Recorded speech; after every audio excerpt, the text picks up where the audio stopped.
What's up, folks? Jayme Bedingfield here, and this is Too Many Words, a podcast for readers and writers, schemers and daydreamers. Welcome to the show. Thanks so much for tuning in. Comic book artist Elaine Will sent me some sketches for the new logo, and I am excited. Patreon supporters will be the first to see it when it's all finished. So hop over to patreon.com/too-many-words and pick your tier. All tiers have access to the Too Many Words Discord channel where the conversation of words and worlds continue.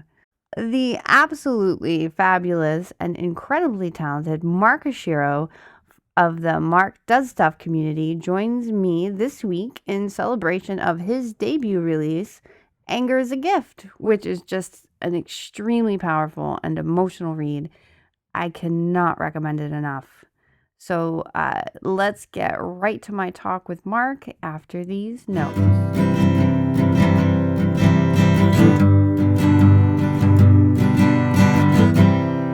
Hey, Mark, welcome to the show. Hello. Thank you for having me.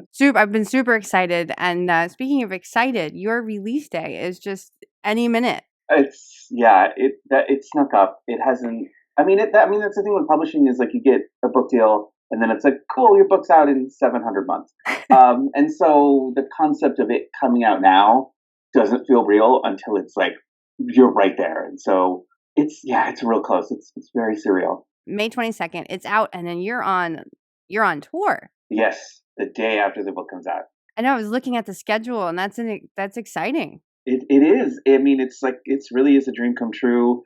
I get to, I think one of the cool things that Tortine and my publicist did was like book me with other people. And some of them I know, some of them I'll be meeting for the first time. And it's made it even more exciting for me than I could possibly imagine. So this whole thing does feel like a dream. This is something that, is writing and having a book out there, something that you've wanted for a while. Has this been like a, Yeah. I mean, I've wanted to publish a book since I was a kid. I used to do this. Oh God, it's so bad. I would write these stories, and actually, I couldn't remember all day what they were called, and I remembered it on my way home today. I called them terrifying tales, and they were like little scary stories with really bad illustrations, and I would write the stories on construction paper, and then I would staple them together so it looked like a book, and I would pass them around, and none of the kids at school knew that they were just repurposed episodes of The Twilight Zone. So all these kids are like, oh, you're so good. How did you think of that twist? And I'm like, I'm a genius. Yeah, no, that's not what was happening. But it's sort of like, that's the thing that I've always been into is I love stories and I love telling them. So this is, just the book coming out period is like bucket list goal. But getting to go on tour with my first book is like, oh, it's a lot. Yeah. That's funny what you said about Twilight Zone. My first writing, my claim to fame as a child was basically Dawson's Creek fan fiction. See? And technically it was fan fiction was much, I changed the names and whatnot. But yeah, I get it. Like that you see stories that you like and you connect to, and then you try to imitate them, and then you just keep going and you keep going, and beautiful. Oh, it really is. Well, that's like part of the magic that you feel when you watch something or you read something, that it inspires you to go ahead and create your thing. That's part of this whole magic.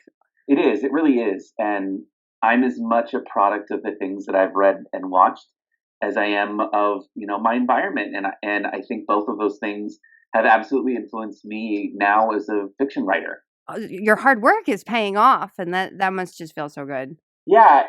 It's such a long process. So long. I started Anger is a Gift in 2012. Okay, wow. It was, and that was the first draft.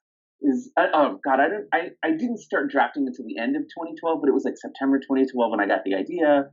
And like we were just talking about, it was actually a reaction to something else. In this case, Buffy the Vampire Slayer.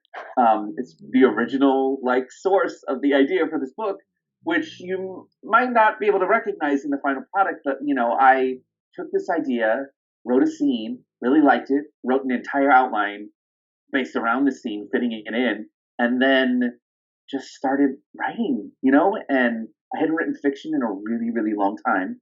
It was just the right time. Like after spending so much time doing nonfiction, I was like, I think this is it. I think this is the idea that'll work. But like I wrote God knows how many drafts until I thought it was good enough to send out to query agents. I didn't want to go like the traditional route, and I wanted to get an agent.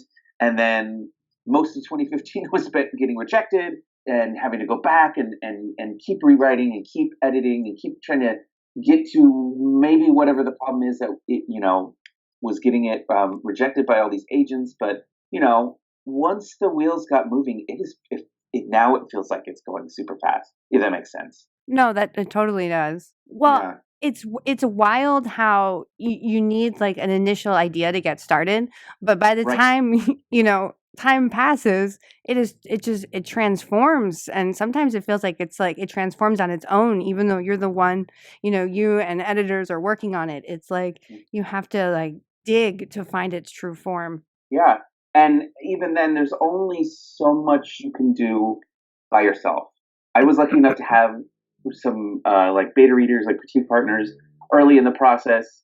And yet, even then, it took querying and it took a specific agent, Dongwon Song, who is now actually my agent, to figure out what is the thing, what is this thread that's missing, what is the direction that you could go. And so I don't know if you would know this, but Anger's a Gift used to be the first book in a like science fiction dystopian trilogy. Really? It was not supposed to be a contemporary book at all. That is a very strange process to go through when you invest so much time into a genre and you think this is the only way this story works, and I'll just keep refining little details to make it better. When really the problem was, it's that thing a lot of debut authors do is you try to put all of your good ideas into one book because you're like, well, if I put all of them in one book, then I'll have a better chance of making it. And really, it was too much stuff in a single book. And that's how it. It was through Dongwon Song who had recommended that maybe you should take a step back and figure out which book you want to write. Do you want to write a science fiction book, or do you want to write, this modern contemporary story, about this kid dealing with some pretty heavy issues? Because I think that is a book all in of itself. I'm getting a kick out of learning this because my current project that I'm about to get done, just totally intense revisions on, originally started as a contemporary, and now best thing I can call it would be a post-apocalyptic high fantasy. So and having that moment when you're like, oh, it's not that I'm telling a bad story, it's I'm telling the story the wrong way. And finding out what it is about this story, like what does it need? What's the momentum? What is the character motivation that I'm missing? And a lot of times it's the setting and the genre is just the wrong for that specific voice. And I'm curious, is that do you feel now that you've switched the genre of it, or like, oh, this is what it should have been? Yes.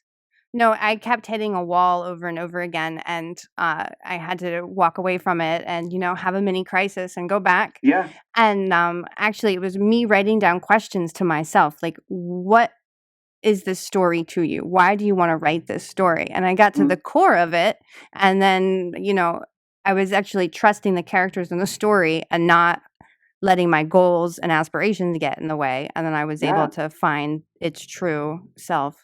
It's so fascinating the way you put it like that. So I just, a couple weeks ago went through a really rough, it was great. I didn't want to make it sound negative, but like a very rough editorial meeting with my editor for my second book, where one of the things that she did was, let's start over, pitch the book again to me. Just what's the basic idea? What is the basic thing that you want to get across? And more or less made me defend a lot of the, like in person, we were, sitting over a meal. She's like, why this? Why do you want it to go this way? And it was so amazing how just asking those basic questions of what do you want, what story do you want to tell? What is this character's motivation? What is their small arc? What is their big arc? And vocalizing the answers to the questions, you'll often be like, oh, I didn't actually write the thing that I should be writing. And like just having that little bit of refocus, you're like, oh my God, this is the way I should have been doing it the whole time. That's cool. You're basically doing what editors do. Like that's really neat. Well, it's just, it's hard. It's hard to find it all. It's really easy to just, I was falling victim to this. It's just putting things, I was like, oh, this is a great idea. And you have to challenge yourself and be like, why are you doing it this way? Exactly. But not too much that you hurt the flow. I've been talking to a lot of different writers about this, and you have to go through, the wrong scenes or in order to find it. I mean, Yes. you have to write down stuff so you can edit it, even if that Yeah. means throwing it all away, because you're not Which is actually throwing it away. Yeah, no, it's just becoming something else. And like even this rewrite I'm doing now, I'm having to literally rewrite it in every word. Like it's not a thing where I can just go in and just edit a paragraph or edit a few words. I literally have, in Scrivener, I have the old, open to the next, and I'm just going through and just rewriting it. So some of it's staying, but for me, it's more about like I got the bones of the story right, but what's the muscle and the flesh that are on those bones is what I'm reworking. But yeah, you have to ask yourself a lot of really difficult questions when you're doing that stuff. But I find that the end result is what ends up being so satisfying. Is when you do that hard work and when you do the introspective stuff. That's where you get to like, oh, this is the story, and now I know where it's going. Yes. No, when it starts to actually look like a book. Like you're like, "Oh, I think actually somebody outside of my Yeah, head can read this." yeah, So I'm not going to talk spoilers, but I just want to say, okay. I just love this book. Thank You you. just uh, beautiful. It's a beautiful story, characters, dialogue, your just narrative flow, just all around, just an awesome book. Thank you. Oh, it's so cool. I'm putting you on the Um, spot. I love it. I mean, it's also really neat because writing is so solitary Mhm. at the beginning. It's just you in your head and you're writing things. And I'm sure you go through this too. You'll write something, you'll be like, oh, I think people are going to really like this. This seems really cool. But even once I got through the editorial process and people at my publishing house had read it, and then people who blurb it had read it, I was still like, no one knows that I could write. No one knows anything about any of this stuff. And it's been really interesting, especially in these last 2 weeks, to see how many people now have it and have read it and getting their reactions. So I mean it is cool to be put on the spot, and I like I this is what I've done for my job for like almost a decade now is critical analysis and talking about what makes stories work and what makes them hum and what makes us connect to them. So it's immensely flattering and such a really cool thing to hear stuff like that. Like it's oh I'm repeating myself, but it's so surreal. That's awesome. Well, Yeah. I mean, and one I will say one thing that I absolutely cherished about Moss was how he managed his anxiety. Oh, cool. I have a serious anxiety disorder, something that I didn't really know what it was until I was an adult. But looking back on my, growing up, clearly that wasn't helping. So Yeah. to have a character that's managing it, like that just Yeah. makes me just so happy. Thank you. And I am like you, had anxiety disorder as a teenager and didn't know what it was either, and thought that I was broken, that there was something wrong with me that didn't happen to anyone else. Yeah. And so it's a huge motivation for why I wrote Moss and why I wrote him the way he is because I hope that maybe other teenagers can read it and be like, oh, wait, I do that same thing too. That's a thing. It has a name, and you can go to therapy, and there are you know ways to help you cope with this sort of thing. Like I would have loved to have something that told me like, hey, when you have these like really dark, cynical thoughts, it's not actually reality. Your brain is like fighting against you and it is sending the wrong signals. And there are chemical imbalances, there are things in your environment that could affect the way that you perceive things. But like 16-year-old me was just like, I'm messed up. I don't know why. No one likes me, And so I, Exactly. I'm Yeah. I was I like, I'm really I bad at coping with things compared to other people. yeah. I'm terrible at this. So I think the other part of it is that I also wanted to show that like coping with it and dealing with it doesn't mean everything is a victory, and doesn't mean that it doesn't happen, that you don't have panic attacks, that anxiety just magically disappears. But it's more about what are the tools to deal with it once it shows up. Because there are definitely times in the book where Moss does not deal with it well. Like there's one at the end of the very first chapter, there is a scene towards the end where he starts to spiral. And I mean, I don't know if you feel this way based on some of the things you've written and whatnot, but like, it's also part of it is being very honest and being very honest about what a panic attack looks for me, and putting that honesty on the page is it.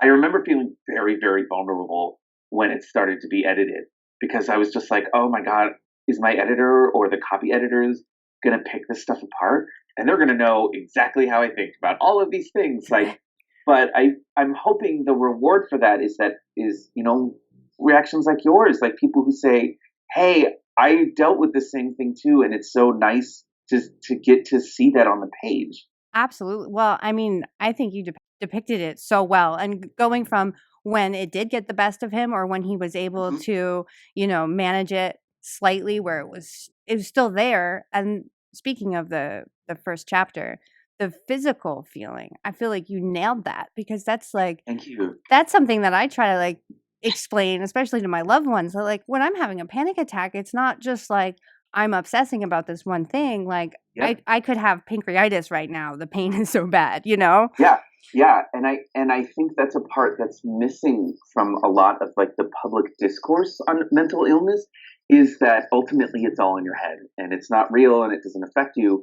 But those of us who have anxiety know how physical it is and how visceral it feels sometimes. There's a detail at the beginning in the second chapter that I think is the one thing that I've gotten the most positive feedback on, is so Moss has this panic attack and he drops his like train pass, the clipper card, and he spirals because he can't pick it up. And it's this thing where he's like, it's my fingers are too big and it's too small on the ground and I can't pick it up. And then that's the weird thing that then triggers the rest. And it's just a cascade from there. And I've had so many people reach out to me and be like, I have never been able to explain this to people, that I'm not actually upset that I dropped something or that I misspoke or whatnot. It's about how that is the straw that broke the camel's back. Mm-hmm. It's the thing that just tips your brain over just over the edge enough that everything else spirals from there. And they're like, now I can show like people in my life, this is what's going on, so that you don't think I'm actually fixating on this one thing and think it's the actual end of the world. It's about perception. And so, I mean, it was really important that I write that stuff because, I mean, like you said, like in talking to people in my life, having to explain why I react the way I do or why my anxiety presents the way it does can be really strenuous. Yeah. No, well, and as far as like the transportation cord, I love that, because like so often I feel like it's like, okay, yeah, I can't find my phone and now I'm freaking out. Well, no, it's not because I can't find my phone. It's it's now everything is amplified and, extra loud and moving fast. I always make this joke that about explaining my anxiety is that, I do this like anxiety logic in my brain, which is that if one thing goes wrong, my brain then completes all of the things that will happen, and it always ends with the sun is going to hit the earth and we're all going to die. And people are like, do you really think that? And I'm like, I mean, not literally, but like that's what it feels like, is that my brain just keeps filling in the blanks and goes to a worse place. Like, if I do this, then these people won't talk to me, and then everyone will think I'm the worst writer, and then my publishing contract will get canceled, and then no one will ever speak to me ever again, and then the earth will open up and eat me. Like, that's just, and then my brain's like, yeah, that makes sense. That's a totally realistic thing that can happen. And I convince myself that that's real, and it's not. It's really not going to happen that way. Totally. No, well, because I mentioned before we started recording that we're moving from Seattle to Arizona. And where we're moving in Arizona, that has a lot of communities with HOAs. And I immediately started panicking about, oh my gosh, I'm not going to be able to live anywhere with my dogs because I have 2 Rottweilers. So it's just like, so I start, instead of calling my realtor, I go on the internet forums and I start like reading about people who have dogs in Arizona. And like, I start reading about how like it can get so hot that their pads will melt off. So then my husband finds me and I'm crying because my dog's pads are going to melt off. But I relate to this so much. This is why I don't allow myself to go on WebMD anymore. It's not allowed. Like the worst anxiety abyss of all time. No, well, totally. That's how I found out, actually, that I had this disorder. It was getting worse, and I was convinced that I had pancreatitis. So what do I do is I'm online reading about pancreatitis. So now not only do I have pancreatitis, but I have 5 other conditions that involve the stomach. Yeah. Go to the doctor. She's like, oh, no, this is anxiety. You're welcome. Do yoga. Oh my God. You write fiction and you read a lot of fiction. So your mind Yeah. is also trained in the, worst possible scenario. Like Mhm. what happens next, right? That's the question we ask ourselves as writers. Exactly. And I will say, though, it has been very great these past few years to have a channel and a means to like take that sort of horribly creative thinking and apply it to something else and think, oh, wait, what's the worst I can do to this character or to this situation? And I actually find it very cathartic to like map out things that are terrible but happening to someone else and then writing them out of it. Because honestly, that has been often the biggest help for me in my anxiety is when I go into these spirals is, and this is something a therapist had taught me like over a decade ago, was okay, go through the whole spiral and think your horrible, terrible logic, and then what happens after that? You've now done the worst thing in the universe has happened. You can't, nothing more worse can happen after that. So then what happens? And it's like, oh, well, then I talk to my friends and then maybe they'll understand and then maybe everything will be fine. And getting my thinking to start going up in the other direction. And so even with this book, writing about anxieties and my own PTSD and trauma around the police, but writing a way out of it and saying, hey, I have all of these issues and these are the things that I've been struggling with. How do I see positivity and hope in that? And I found that super cathartic to actually write it. Totally. As I'm reading Anger's a Gift and I'm learning about Moss, there feels like there's so much of your heart in him. Yeah, I'd always figured that my first book would be very personal. I didn't expect it to be this starkly personal in a lot of ways. But there's a lot about him that's autobiographical, in terms of things that I've experienced and things that I've gone through. At the same time, there's a good deal of it that's not, where it involved my imagination. I set it in the Bay Area specifically because I wanted to have this like really rich group of friends, all of whom are out and don't have to have that coming out narrative attached to their story, which is not to say that that narrative isn't important. It's still very, very important that we have coming out stories. But I kind of wanted to just skip over that and just have them be friends and just have Moss dating for the first time. That is 100% not autobiographical.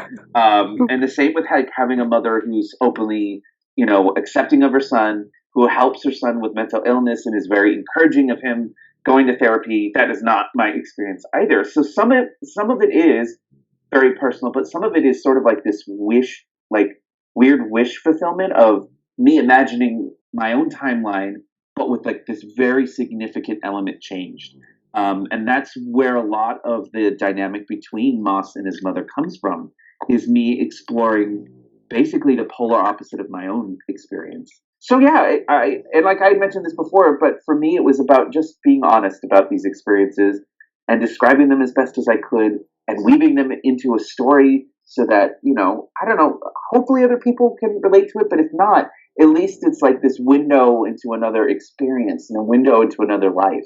I find it really interesting what you just said about his mom, because she was one of my favorite characters, and it was because she was so comforting. My mom was complete opposite from Wanda as well. So in general, when I'm reading a supportive parent character, that character always becomes a little extra special to me because it's like, oh, that's nice. Yeah, and it's weirdly fun to write as well, because I think in young adult fiction you get a lot of antagonistic parental figures, which I understand because it's such a volatile time, and I certainly am going to be exploring that in future works, and I really do want to. But I think taking that off the table, taking that card off the table, made the writing a lot more challenging, because it meant that, until later in the book, there's no real friction between Moss and his mom. I found it interesting because then I had to think, well, where does that friction come from? Where does it come from if even his like English teacher is actually very supportive of him? And that's where I decided to focus my energy on other things. And I found those other sources of conflict to be a lot more fulfilling than simply his mom, doesn't believe him, or his mom doesn't understand him or anything. Growing up, kids have a lot more negative adults to choose from in fiction, in surrounding, in teachers who are there in their lives but don't want to be.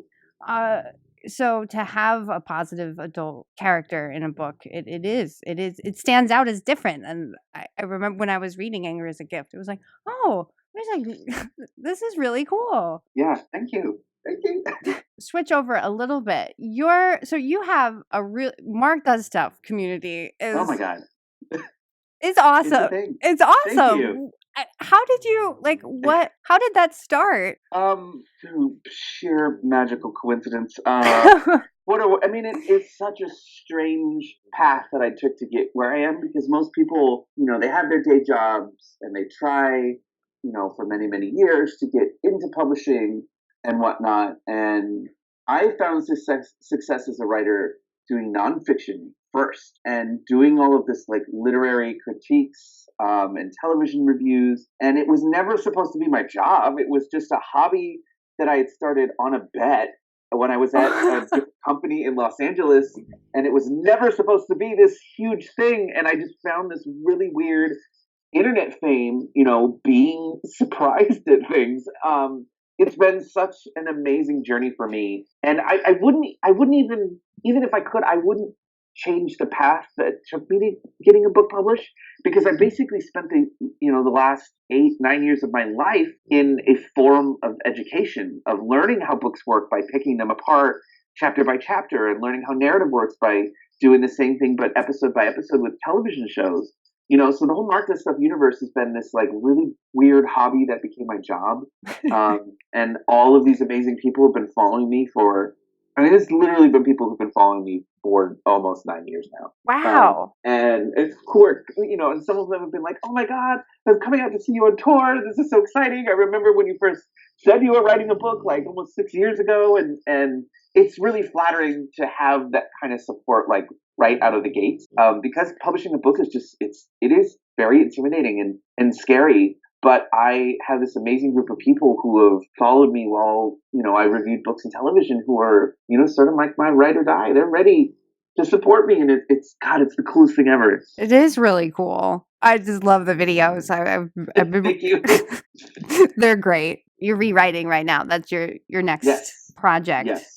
I finished book 2 in October of last year. It's another standalone, another genre, magical realism meets psychological horror. Ooh. It's very, very different. So, and the thing is I feel very lucky to have landed with Tortine. They only just recently started publishing contemporary young adult. Yeah. This is not something that they had ever done. Until I want to say Jessica Gross's book was the first that came out in April, but I might be wrong on that. It's been very recent. The nice thing is I'm not tied to genre. It's not a thing where my next book has to be contemporary or it has to be a sequel. And from the beginning, we had pitched them this second book alongside Anger, and my editor Miriam Weinberg was like, "Yes, I'm in." So I finished it in October. Had my agent read it, did another round of rewrites, sent it to my editor, and then once she was done, so she's V.E. Schwab's editor, who's also one of my favorite humans on the planet, and so she's been like hard at work reworking Vengeful with Victoria, and so she finished it like maybe a month ago, and we had a big editorial meeting, and it's kind of wild how it coincidentally turned out, but we'll be rewriting it as I'm on tour as well. And so it's weird because I'm in two headspaces where I'm, book 1 is finally coming out in the world and I'm finally able to talk about a lot of stuff I haven't been able to talk about. But then my head is in a completely different fictional universe and is trying to like map that out as well. So it's an experience. It's very new. But I'm so excited about what this book is turning into. And all of the messed up weird things that I'm doing in it. I can't wait. I just want to destroy everyone's life. It's my goal. Well, I'm excited. So do you have an idea then, like target release date yet or not yet? I know things that I'm not allowed to say, but next year, okay, and not that long, there's a title. I can't tell anyone. Okay. They're already doing, I think we submitted the cover concept today, like the concept ideas, not the actual cover. But yeah, we had to come up with a title last week, and I came up with it in the middle of recording the audiobook for Anger is a Gift. I was like, wait, this is it. And then sent it, and they were like, Oh my god, that's the title. Let's go. Um, it didn't have a title previously the whole time I was writing it because I just couldn't think of anything. Titles But can be I tricky mean, like that. yeah, my deadline right now is June 1st to rewrite the whole thing, and it was around this time when I was doing rewrites on Anger last year. So I don't have a date at all, but I just know sometime in about a year. Well, we'll be paying attention. Oh yeah, I'm very interested. I'm very excited. I mean, and it's also nice because I get to challenge myself. This is, Anger is a close third person contemporary, and this is like a very stylistic first person with a very different narrative device that I've never done in my life. But I'm glad I'm already changing it up and getting the chance to be like, hey, I can do other things. And like my heart is in genre fiction. I love science fiction and fantasy and magical realism and horror, and that I've because the fact that I've gotten to find this story that is like a combination of two of my favorite genres. My editor and Tor is like, yes, let's do this. Who cares? Like, we'll mix up genres and we'll have fun with it. I feel very very lucky to be where I am and get to do the things that I get to do. That's really cool. And it is really nice that you don't need to stick to a Mm-hmm. genre. And that was definitely a conversation we had when we were talking about rewrites, is how much of the genre matters to the story. And because of the setting of it and the characterization and the main themes of it, that was one thing that always stuck through it, was the magical realism element. And interestingly enough, basically, my editor was like, can you have more of it, and can it be weirder? And I was like, yes, let's do it. Which I love, that sort of enthusiasm and that sort of encouragement to say, hey, this book is a little strange. Let's go weirder. It's so much fun for my creativity. As I've written so many scenes in this that I literally came up on the fly because I was like, that seems weird. Let's go with it. And finding these new little, pathways to sort of tell the same story. And so just on a creativity basis, it's a lot of fun. A lot of fun. You gotta love that. Just finding things as you go. Which I'm not, that's not me. I'm very much an outliner. I outline meticulously. I Really? know everything that's going to happen in every scene. This is the first project where I am making some things up as I go, and knowing as I'm writing, I have a vague idea that I need to get from point A to point B, and I have no idea what's happening in between. And I don't normally write like that because it's actually an anxiety thing. I don't like it because it starts freaking me out, Yeah. not knowing what I'm doing. But with this one, because this story is about a literal journey, I'm discovering things at the same time as the main character. So I know what I know what the beats are. I know what A to B to C to D to, whatnot to get through the story. But because of the changes that we're making, I'm now getting to make up all of these new details that happen in between. And it's God. Now I understand people who don't know outline and why it's so fun. Like, I get it. So I guess I can do both now. That's awesome. And I mean, technically, I'm not operating without an outline. I still have the old story open next to it. So it's like, okay, I know the scene has to be where these two characters need to get to this place and experience something that makes them do this thing, for example. So it's not outline-less. But I'm not, normally what I would do is I beforehand have like a full chapter outline for everything. Here are the characters in it. Here are the things that they go through and like major themes that need to be addressed. Here are certain things that they should probably say. So I have very, very detailed outlines my outlines for Anger were like, I think it was like 10,000 words. Oh, And wow. my outline for the second book was about 8,000 words. They're long. They're not short little things. And for me, that was how my process worked. I was able to then sit down and write a shit ton of words because I knew what I was doing. So the rewrites have been very interesting because it's not what I normally do, but I find that I enjoy it. Well, it can be fun to just, get yourself. I mean, it's nerve-wracking and uncomfortable, Yeah. but getting outside your comfort zone can lead to really cool Yes. things. Agreed. And it's been really fun having that experience. That's really cool. I'm excited. Thank you. Me too. Well, Mark, can you tell everybody where they can find you and your Mark Does Stuff community? Yes, I can be found on all social media as Mark Does Stuff. So that's Facebook, Instagram, Twitter. MarkDoesStuff.com is where all of my TV watching videos are. You can also find all of my author information on markoshiro.com. So I keep that one separate from it so that people aren't confused. But markoshiro.com does have links to pretty much everything. It's sort of like the gateway, and then there's links to everything that I'm doing, fiction or nonfiction. But yeah, Mark Does Stuff is my little online moniker. It's everywhere. Super easy to find me. Well, that's awesome. Thank you so much for taking the time. I had just a great time talking to you. I did too. It's really cool. I really like this too because I get to find out stuff about your craft, and I'll say it's been one of the neat things about not just getting into publishing now, but like, I moved to New York not long after I got my book deal. And so the kind of conversations that you and I had are ones that I'm now getting to have on like a weekly basis. And I didn't have them before, and it's nice to be able to bounce ideas off other people and to be able to talk about like, well, here's how I would approach this, or this is why I like writing this way. So thank you for like talking to me about this stuff. It's really cool and I really appreciate it. That's awesome. Yeah, I love these conversations too. And thank you for letting me be a part of it. Have fun on that tour. Yeah, bye. Everything's happening all the time now. Yes, yeah. Have fun. Thank you. I appreciate it. Thank you.